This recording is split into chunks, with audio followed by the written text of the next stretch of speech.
Praise the lord. దేవునికి మహిమ ఘనత ప్రభావములు కలుగునుగాక. ప్రేమైనటువంటి జీవం కలిగిన దేవుని కుటుంబమా, దైవ సమాజమా, దేవుడు మనల్ని ప్రేమించి ఈ వారంలో మరొక దినాన్ని, మంగళవారం దినాన్ని ప్రభు ఇచ్చారు. అందును బట్టి దేవాతి దేవునికి మనము హృదయపూర్వకంగా కృతజ్ఞతాస్తుతులు చెల్లిద్దాం. హల్లెలూయా. ఎందుకంటే దినదినంబు చాలా విలువైనది, ప్రతిదినము చాలా విలువైనది. మనము గడిచిపోయిన దినాలు మళ్ళీ తిరిగి రావు. మన ముందున్న దినాలు చూడాలని మనకు చాలా ఆశ ఉంటుంది. దేవుడు కూడా ఆ దినాలు చూపించి ఆ దినాలలో దేవుని పని జరిపించుకోవాలని దేవుడు కూడా ప్రణాళిక గీసి ఉన్నాడు. కాబట్టి ఆయన ప్రణాళికలో ఈ దినం చూడటానికి దేవుడు మనకిచ్చిన సదవకాశాన్ని సద్వినియోగం చేసుకుంటూ రండి ప్రియ దైవజనమా, మనము ఈ దినం కొరకు సిద్ధపరచబడినటువంటి వాక్యాన్ని చదువుకొని దైవ ధ్యానం చేద్దాం. సమూయేలు మొదటి గ్రంథము 16వ అధ్యాయము 18వ వచనాన్ని చదువుకుందాం. చిత్తగించుము, బెత్లెహేమీయుడైన యెషయకు కుమారులు ఒకరిని చూసి తిని, అతడు చమత్కారముగా వాయించగలడు. అతడు బహుశూరుడును, యుద్ధశాలియు, మాట నేర్పరియు, రూపశీలి అయి ఉన్నాడు. మరియు యెహోవా వానికి తోడుగా నున్నాడనగా. ప్రార్థన చేద్దాం. పరిశుద్ధుడు, ప్రేమ కలిగిన తండ్రి, స్తోత్రాలు, కృతజ్ఞతలు చెల్లిస్తున్నాను. చదవబడిన వాక్యాన్ని అయా ఇరిచి మాకు వడ్డించి సారాంశం తెలియచేసి మహిమ పొందమని యేసునామములో స్తుతించి ప్రార్థిస్తున్నాను తండ్రి, ఆమేన్. హల్లెలూయా. దేవునికి మహిమ కలుగునుగాక. క్రీస్తునందు నాకు అత్యంత ప్రేమైనటువంటి జీవం కలిగిన దేవుని కుటుంబమా, దైవ సమాజమా, ఈరోజు పరిశుద్ధ ఆత్మదేవుడు మనకు నేర్పించాలని ఆయన ఇష్టపడుతున్నటువంటి విషయము ఏమిటి అంటే, ఇక్కడ మనం చదువుకున్నటువంటి లేఖన భాగంలో కనిపిస్తున్నటువంటి మాటలు దావీదు గురించి అక్కడ రాయబడింది. దావీదుకు ఉన్నటువంటి గుణలక్షణాలు పరిశుద్ధాత్మదేవుడు మనకు నేర్పించాలని ఇష్టపడుతున్నాడు. దావీదుకు ఉన్నటువంటి గుణలక్షణాలు ఏమిటి అంటే, దావీదుకు కొన్ని గుణలక్షణాలు ఉన్నాయి. ఆ గుణలక్షణాలు నీవు నేను ఈరోజు తెలుసుకోవాలి. తెలుసుకోవటం మాత్రమే కాదు, వాటిని మనం అనుకరించాలి. మనము ఆ వాక్యాన్ని హృదయంలో పెట్టుకొని మరి దావీదు ఎలాగా ప్రవర్తించాడో ఆ ప్రవర్తన మనం కూడా కలిగి, ఆ ప్రవర్తన మనము పరిపూర్ణంగా మన హృదయంలో నిర్ణయించుకొని ఆ ప్రవర్తనే ప్రవర్తించాలని పరిశుద్ధ ఆత్మదేవుడు ఇష్టపడుతున్నాడు. ఏమిటి దావీదు కలిగినటువంటి గుణలక్షణాలు అంటే, ఇక్కడ మనము జాగ్రత్తగా గమనించవలసినటువంటి విషయాలు. ఒకటి ఏమిటంటే, చమత్కారముగా వాయించగలడు. ఏం చేస్తాడంట? చమత్కారము అంటే మంచి మెలకువలు కలిగి, హుషారుగా, మాట నేర్పరి. ఏమండి? చమత్కారతనము అతనికి ఉంది. ఎవరికి? దావీదుకు ఉంది. ఇక్కడ ఏమంటాడంటే చమత్కారముగా వాయించగలడు. తర్వాత రెండోది, అతడు బహు శూరుడు అంటే శూరత్వము. ఏమండి? శూరత్వము, నేర్పరి, ఆ యుద్ధము చేసే ఆ సామర్థ్యత అని అక్కడ రాయబడింది. సూర్యుడు అని ఎవరంటారంటే, అక్కడ మనకు లేఖనాల్లో మనకు ఒక మాట కనిపిస్తుంది. సూర్యుడా, నీ కత్తిని మొలన కట్టుకొనుము. ఏమండి? సూర్యుడా, నీ కత్తిని మొలన ధరించుకొని సన్నద్ధుడు అవుము. ఏమని ఉంటుంది? సన్నద్ధుడు, యుద్ధ సన్నద్ధులు అని రాయబడి ఉంటుంది. యుద్ధ సన్నద్ధుడు అంటే సన్నద్ధం కలిగి ఉండేది ఎవరంటే, ఎప్పుడు సిద్ధపడినటువంటి మనసు. యుద్ధం అంటే భయపడే లక్షణం లేదు అతనికి. యుద్ధం అంటే తర్వాత చేద్దాంలే అనుకోడు. లేకపోతే ఇప్పుడే ఏమి యుద్ధంలే, నిన్నటిదాకా యుద్ధం చేసి వచ్చాం కదా, ఇంతలోకి ఏమి యుద్ధంలే అనుకున్నాడు కాదు. యుద్ధసూర్యుడు అంటే అర్థం ఏంటంటే, ఎప్పుడు యుద్ధం రెడీగా కంటికి కనిపిస్తే అప్పుడు చెవుక్కును లేసి చలాకితనంతో, చురుకుతనంతో వెళ్ళి ఈ యుద్ధాన్ని నేను చేస్తాను అన్నంత హృదయంలో ఆ చురుకుతనం ఉన్నటువంటి ఆ యుద్ధశూరుడు ఎవరు అంటే దావీదు. కాబట్టి ఇతనికి పేరు పెట్టారు. ఏమని పేరు పెట్టారంటే ఇతడు యుద్ధశూరుడు, ఆ తర్వాత యుద్ధశాలి, ఇంకోటి ఏంటి మూడోది యుద్ధశాలి. అంటే నేర్పుతనం కలిగినటువంటి వ్యక్తి. లేదంటే అసలు యుద్ధం అంటే మంచినీటితో సమానము, నీళ్లు తాగినట్లు యుద్ధానికి వెళ్తాడు. అందుకే అతడు గొర్రెల దొడ్డి దగ్గర ఉన్నప్పుడు ఆ మందల దగ్గరికి ఇంతైన జంతువు ఒకటి వచ్చిందంట. ఏంటది?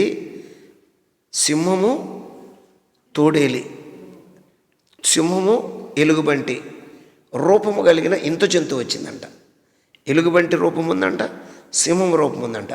అటువంటి ఆ కుయుక్తి కలిగినటువంటి జంతువును అతను ఏం చేశాడంటే ఏంటి ఇలాంటిదని భయపడి వెళ్లకుండా వెంటనే దాన్ని ఏం చేశాడు తెలుసా? చీల్చి చెండాడినటువంటి యుద్ధశూరుడు ఎవరు? దావీదు. అయితే ఈ యుద్ధశూరుడు చేయాల్సినటువంటి పని ఏమిటయ్యా అని మనం జాగ్రత్తగా ఆలోచిస్తే, ఈ యుద్ధశూరులు చేయవలసినటువంటి పని క్రైస్తవులందరికీ ఇటువంటి నేర్పరితనం కావాలి అని పౌలు భక్తుడు కూడా తెలియచేస్తున్నటువంటి మాట. క్రైస్తవులందరికీ ఇటువంటి నేర్పరిగా ఉండాలి అని అపోస్తలుడైన పౌలు కొత్త నిబంధన సంఘానికి నేర్పిస్తున్నాడు. అపోస్తలుడైన పౌలు క్రొత్త నిబంధన సంఘానికి నేర్పిస్తున్నాడు. ఏమని నేర్పిస్తున్నాడంటే మీరు యుద్ధ సన్నద్ధులై నిలబడాలి. మీరు కూడా యుద్ధ సన్నద్ధులై నిలబడాలి. ఏంటి యుద్ధ సన్నద్ధులు అంటే కొలసీలకు రాసిన పత్రిక 2వ అధ్యాయము 5వ వచనంలో పౌలు భక్తుడు ఇలాగ రాస్తున్నాడు. నేను శరీర విషయంలో దూరముగా ఉన్నను, ఆత్మ విషయంలో మీతో కూడా ఉండి మీ యోగ్యమైన ప్రవర్తన క్రీస్తునందలి మీ స్థిర విశ్వాసమును చూసి ఆనందించుచున్నాను. క్రీస్తునందలి మీ స్థిర విశ్వాసము, తర్వాత మీ యోగ్య ప్రవర్తన. ఈ యోగ్య ప్రవర్తన అనే దగ్గర 1 అనే సంఖ్య వేయబడి కింద పుట్నోట్లో 1లో చూస్తే అక్కడ మూల భాషలో ఏమని రాయబడిందంటే యుద్ధ సన్నద్ధులై నిలుచుట అని రాయబడింది. అంటే కృత నిబంధన సంఘం కూడా ఏమవ్వాలంట? యుద్ధ సన్నద్ధం అవ్వాలి, యోగ్యమైన ప్రవర్తన కావాలి. ఏమండి? స్థిర విశ్వాసం కావాలి. దేని యందు స్థిర విశ్వాసం కావాలి అంటే మన మీనికి ఆనాడు శారీరకంగా దావీదు మీనికి యుద్ధ సన్నద్ధులు వచ్చిన, ఆత్మీయంగా వచ్చిన ఎదుర్కొన్నాడు. ఆత్మ సంబంధంగా వచ్చాయి యుద్ధ సన్నద్ధులు. ఎక్కడొచ్చాయి దావీదు మీనికి ఆత్మ సంబంధంగా యుద్ధ సన్నద్ధులు అంటే 18వ కీర్తనలో మనం చూస్తాం. 18వ కీర్తన 2వ చరణంలో మనం చూస్తే అక్కడ కొన్ని విషయాలు మనకు కనబడుతూ ఉంటాయి. దైవజనమ 18వ కీర్తన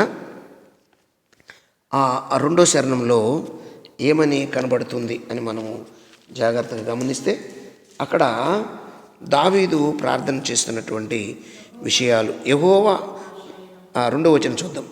యెహోవా నా శైలమా, నా కోట, నన్ను రక్షించువాడు, నా కేడము, నా రక్షణ శృంగము, నా ఉన్నత దుర్గము, నా దేవుడు అంటాడు. అంటే ఇవన్నీ దేనికి సూచన, దేనికి సాదృశ్యము అంటే ఇవన్నీ యుద్ధానికి సూచన అయి ఉన్నది, యుద్ధానికి సాదృశ్యమై ఉన్నది. కోట అంటే ఏమిటంటే మనము దేవుణ్ణి ఒక కోటగా కట్టుకోవటము, ఏదో మనం నివాసం చేయటానికి కోట కట్టుకోవటం కాదు.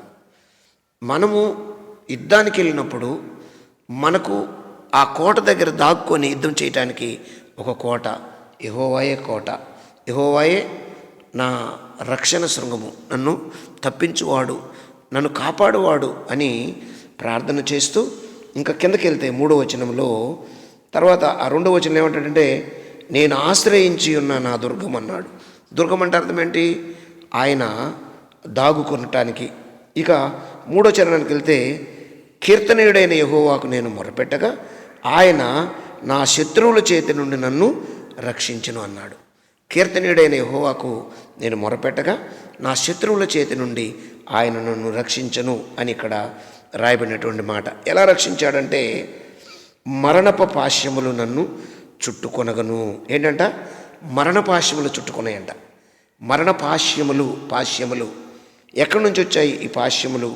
మరణ పాశ్యములు అన్నాడు. తర్వాత భక్తిహీనులు వరద వలె నా మీద పడి బెదిరింపగను అన్నాడు. మూడోది ఏమన్నాడంటే పాతాళపు పాశ్యములు నన్ను అరికట్టగను, మరణపు ఊర్లు. ఐదోది మరణపు ఊర్లు నన్ను ఆవరించగాను.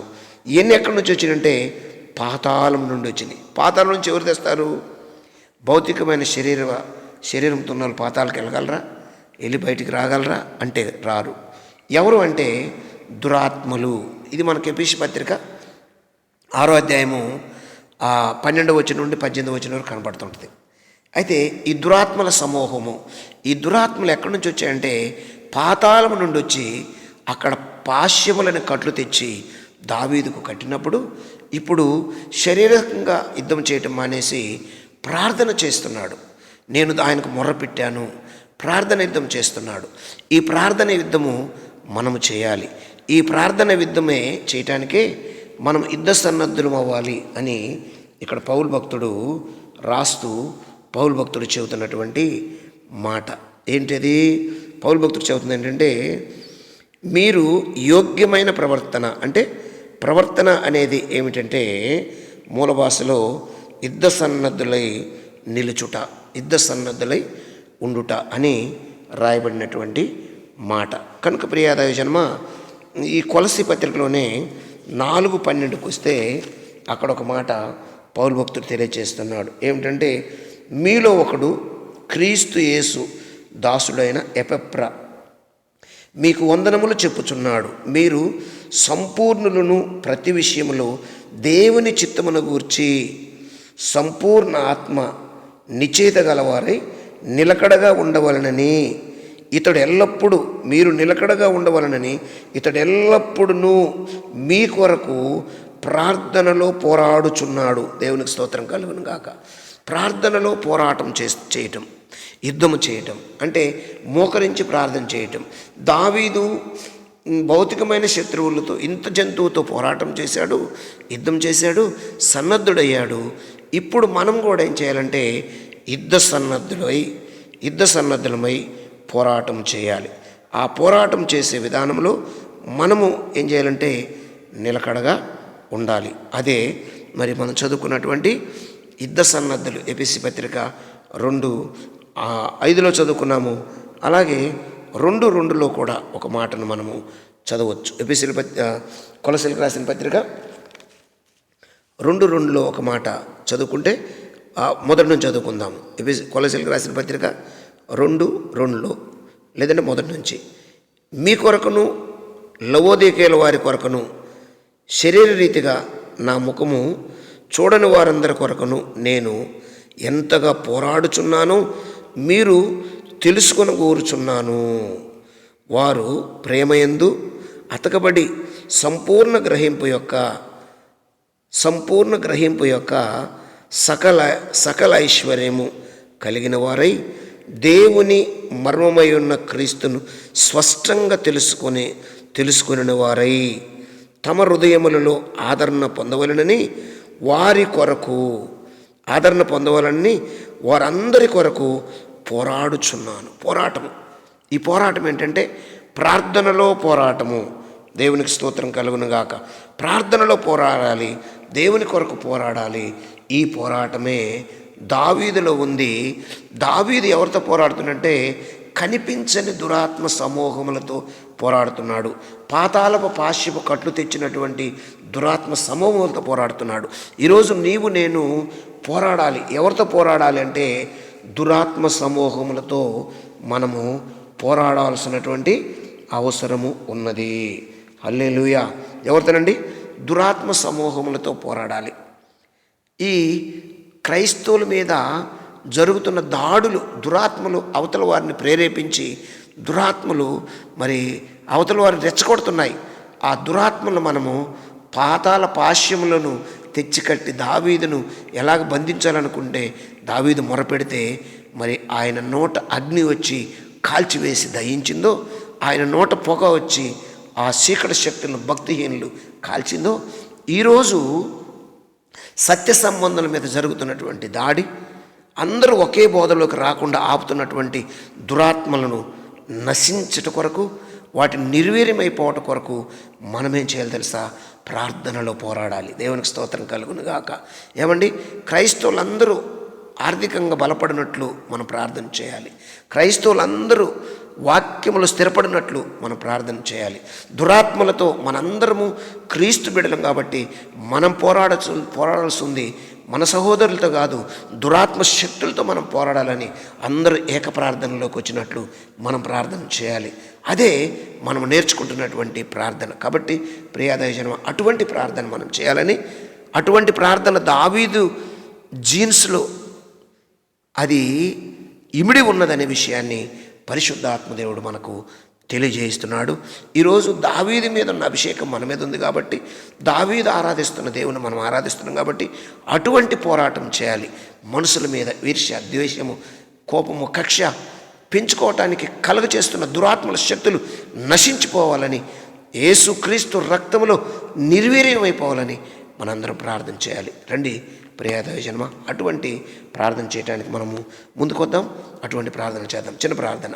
పరిశుద్ధుడు, ప్రేమ కలిగిన తండ్రి, దావీదుకున్న గుణ లక్షణాలు మాకు దయచేసి అటువంటి ప్రార్థన చేయటానికి ప్రభువా నన్ను మమ్మల్ని బలపరిచి తండ్రి, అయ్యా ప్రభువా యుద్ధ సన్నద్ధులమై ప్రభువా, యుద్ధ స్వరత్వం కలిగి ప్రభువా, యుద్ధ సూర్యులమై ప్రభువా, నేర్పరితనం కలిగి ప్రభువా నీ సన్నిధిలో ప్రభువా దురాత్మ ఆలోచన ఏదో, దైవాత్మ ఆలోచన ఏదో గ్రహించి ప్రార్థన చేసి బిడ్డలుగా నీ బిడ్డలందరిని ఆశీర్వదించమని, దినదీవెన దినరక్షణ దయచేయమని, ఈ దినము నీ బిడ్డలకు కావాల్సినటువంటి ప్రతి జ్ఞానాత్మ ఆయా ఆలోచన శక్తిని దయచేసి నడిపించి మయం పొందమని యేసు నామములో అడుగుచున్నాను తండ్రి. ఆమేన్. God bless you. దేవుడి మిమ్మల్ని దీవించి ఆశీర్వదించునుగాక. ఆమేన్.